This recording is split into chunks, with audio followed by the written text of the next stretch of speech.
દાનેક રાશિ દર્પણ આજનું ચંદ્ર રાશિફળ કર્ક રાશિ 1 જાન્યુઆરી 2026 નિરાશાવાદી અભિગમ ટાળવો જોઈએ, કારણ કે તે તમારી શક્યતાઓને ન માત્ર ન્યૂનતમ કરશે પરંતુ તમારા શરીરની સંવાદિતામાં પણ ખલેલ પહોંચાડશે. આર્થિક રીતે આજે તમે ઘણા મજબૂત દેખાશો. ગ્રહ નક્ષત્રોની ચળવળથી ધન કમાવાની ઘણી તકો મળશે. અણધારી જવાબદારીઓ આજના દિવસની તમારી યોજનાઓને ખોરવી શકે છે.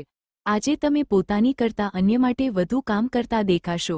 આજનો દિવસ તમારી આસપાસ ગુલાબની સુગંધ જેવી લાગણી લાવશે. પ્રેમના અતિ આનંદને માણો. આજે તમે તમારા પ્રિય પાત્રનો પ્રેમ સ્પષ્ટ રીતે અનુભવશો. આજનો દિવસ ખૂબ જ સુંદર અને પ્રેમભર્યો રહેશે. ઘટનાઓ થોડી હચમચાવનારી હોઈ શકે છે, જેના કારણે થાક અને ગૂંચવણ અનુભવશો. આજે જીવનસાથી તમને પ્રેમ અને લાગણીના વિશ્વના એક અલગ જ સામ્રાજ્યમાં લઈ જશે. લકી સંખ્યા 8 રોજનું રાશિફળ જોવા દાનેક રાશિ